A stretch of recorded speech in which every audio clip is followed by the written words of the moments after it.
A plan by Jags owner Shad Khan to bring a Four Seasons hotel to downtown Jacksonville was presented to city leaders this week. Part of that plan, if it becomes a reality, would involve building on part of Metropolitan Park, which was created with federal dollars. On your side's David Jones joins us from downtown to break down how this would all work.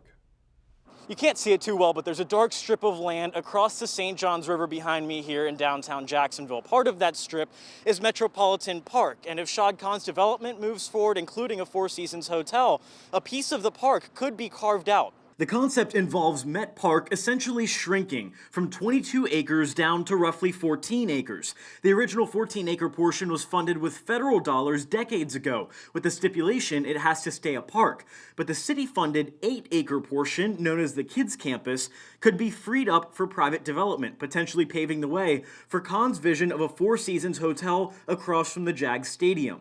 The park acres lost to development would be made up with a new park farther west in the shipyards. What I foresee is happening is an improvement to the current park, and then this other private-public partnership that's on what would be the kids campus. So it could be truly a win-win for our community. I really don't think we should be compromising at all when it comes to our parks. Jimmy Orth is the executive director of the St. Johns Riverkeeper. His group opposes the move. He says it has concerns for resiliency along the shoreline, and he says the neglect and upkeep at the park is being used to justify its development. We have plenty of acreage downtown for private development, and we don't need to look to our parks to satisfy that need.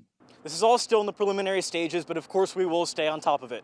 We're in downtown Jacksonville. David Jones, First Coast News, on your side. Thank you. Now to the latest.